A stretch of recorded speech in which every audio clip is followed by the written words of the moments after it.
If you invest or plan to invest in any US stocks or ETFs, then this video is made just for you. And I know, taxes can be boring and hard, but by going through this video, you will save a lot of money in the future by avoiding the common pitfalls that people are not aware of when it comes to taxation stuff, because it will be too late by the time the tax hits you afterwards. So learn the rules of the games, then play better than everyone else. Allow me to share with you further.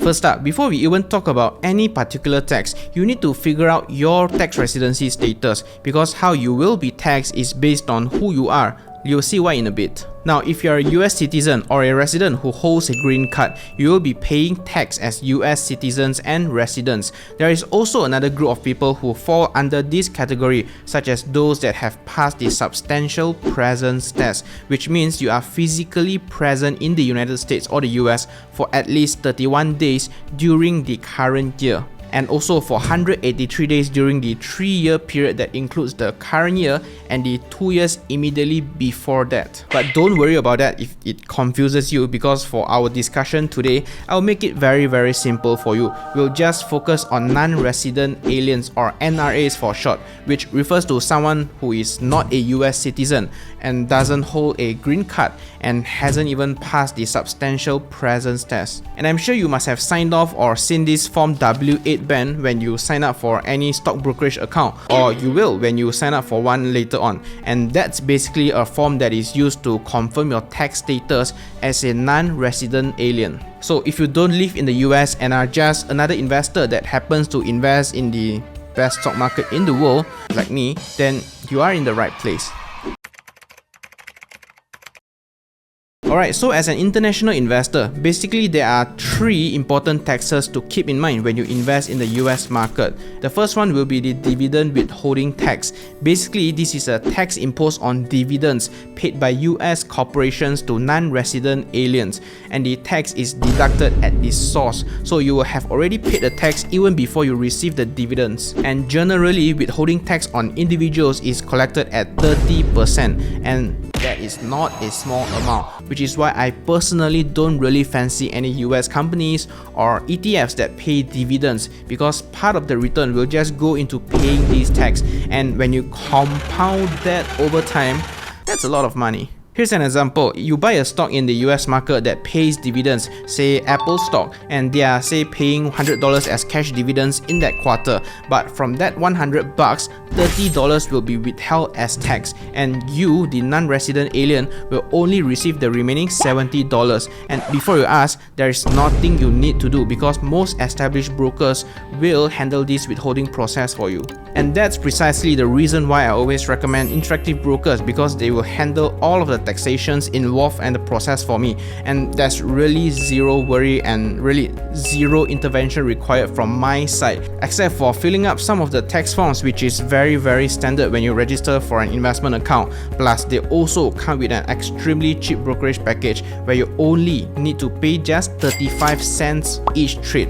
Pretty amazing, right? Feel free to use my links down below to open an interactive broker's account for yourselves, and trust me, you would not want to figure out all the taxation stuff by yourself. So back to the video. On the other hand, if your country has a tax treaty with the US, like Australia, UK, Canada, Ireland, etc., good for you, because under the treaty, you will only be withheld 15%. Instead of 30% when you receive any dividends from US corporations.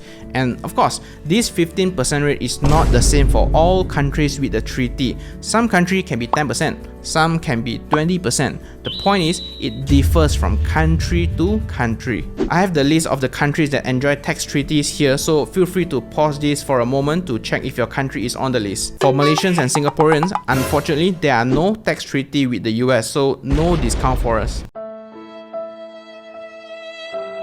And that being said, even if your country doesn't have a tax treaty with the US, like mine, Malaysia, there is still a way to go around it legally. If you are say buying an ETF, try the island domiciled ETFs instead of a US domiciled one, and with that you will be able to enjoy the tax treaty and be subjected to only 15% of the withholding tax. Quite a good deal, right? I've made an entire video that well covers the comparison between US domiciled ETFs and island domiciled ETFs, so feel free to check it out here. Whereas for US treasuries like T-bill, there is zero tax applicable to non-resident aliens. So if you have invested say $10,000 in the US treasury bill paying 3.5% interest per year, you will receive the full $350 in interest income annually and won't be subject to any US federal income tax on that income.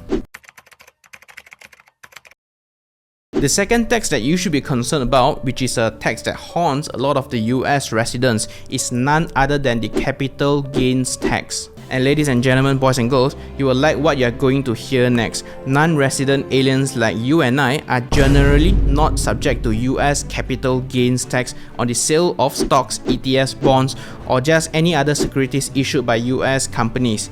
Yes, that means any US stock that you buy and sell later at a profit, you don't need to pay anything extra at all. Which is why this makes it super attractive to us to invest in the US stock market for capital gains. Let's say you have invested $10,000 in Apple back then in April 2021, and 2 years later, the value of your investment has raised to $12,330. And if you were to sell the stocks, that $2,330 you profited from is what we call capital gains.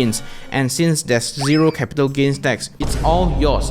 But just be aware that you might be taxed in your home country on capital gains because certain countries might just impose some taxations on foreign investments. That I can't guarantee for you since I don't know which country you are from. But as far as I know, there's no such tax in Malaysia or Singapore. And if you have invested in real estate investment trust in the US, or short for REITs, here's the rule. When you sell the shares of a REIT, any capital gains realized are generally not taxed as well.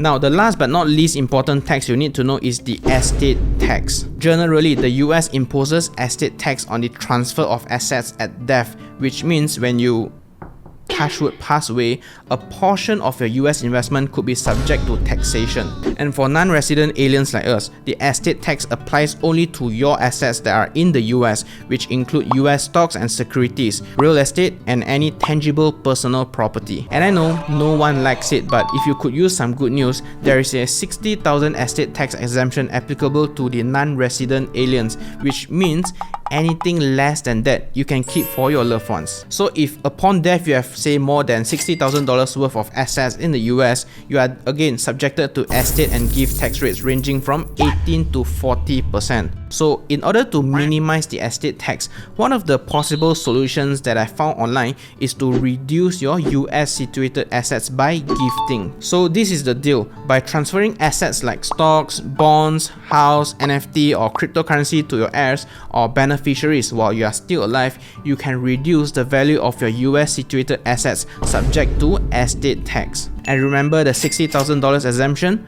That's the goal. You can stay below that level to dodge the tax. And suppose by retirement you own US stocks worth $200,000, you could give up to $17,000 worth of stocks per year to your children, as that number is the maximum annual gift tax exclusion amount for non-resident aliens. And there is no limit to the number of people to whom you can give $17,000. So feel free to send say $15,000 directly to your first child, $5,000 to your second child, and the rest to your third child. If you get what I mean. Well, that's the general idea, but understandably, every situation is unique and estate planning can be very complex. So it goes without saying, please do this under the guidance of a tax advisor. You can contact your broker's customer support for a head start on the detailed procedures. And that brings us to the end of this video. We have covered a lot of ground today, from understanding your tax residency status, to the details of the dividend withholding tax, to capital gains tax and estate tax. Remember, knowledge is power, and by understanding these complex taxes, you can make more informed investment decisions and also potentially minimize your tax exposure. But keep in mind that I am not a tax professional. Always consult a tax advisor for advice tailored to your specific circumstances. And also, tax laws can change from year to year and they may differ from country to country, as I've said earlier, especially when local taxation comes into the picture. I'll keep you updated if there are any changes to the tax laws, so if you haven't already, make sure to subscribe to the channel and hit the bell icon down below so you won't miss any of the future updates. Did you learn something new from this video? Is there anything you think I've missed or anything else you would would like to know about, drop a comment below and I love to hear from you. As always, thank you so much for watching. Don't forget to like this video if you found it helpful, and please share it with anyone you think would benefit from this information. I'll see you in the next one.